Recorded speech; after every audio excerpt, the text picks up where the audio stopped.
Ο άνεμος.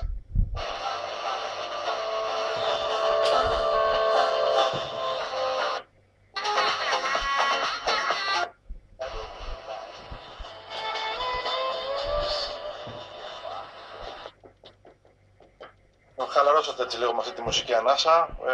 Η δισογραφία, ειδικά από τους Ολυμπιακούς Αγώνες, τρέχει. Είναι μια καινούργια εκπομπή, η Team Ελλάς, και δεν είναι τα 24 δευτερόλεπτα που έχετε συνηθίσει, αλλά είναι δύο μπασκετικοί στο στούντιο, ο Βαγγέλης Ζορμπάς και ο Σωτηρίου. Βαγγέλη, καλησπέρα. Καλησπέρα, Κωστή μου, με ρεκόρ τηλεθέασης. Έχει προχθές ρεκόρ τηλεθέασης ο αγώνας. 100 πράγματα. Καναδά, Ηνωμένες Πολιτείες. Λοιπόν, σεβόμαστε ειδικά τις γυναίκες, αλλά και ειδικά τις αθλήτριες που κάνουν την υπομονή και έρχονται κοντά στα μικρόφωνα των απεσταλμένων μας. Θα καλησπερίσουμε τη Βίκη Σπύρου και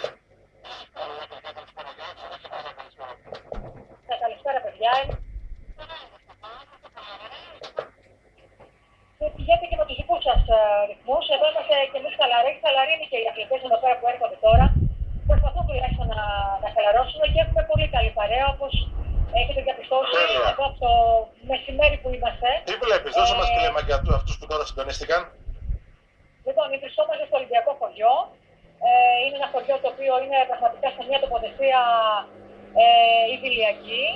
Είμαστε δίπλα στο ποτάμι, δίπλα στο Σιτουάνα. Δεξιά μας, αριστερά μας έχει πάρα πολλά δέντρα, έχει πλατάνια.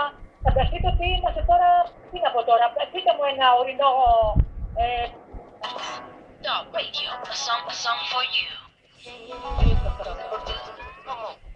Hey yo, imi rikthyer në pjesën e tretë të fundit të programit.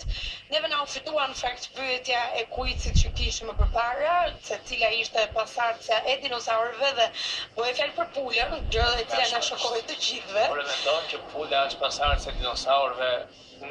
Nuk di të shpreh, nuk kam. Tani, me që jemi tek pula dhe këtë nuk e bëra kastigje të them të drejtën, ne e dim se kush e ka pulën më speciale në vend,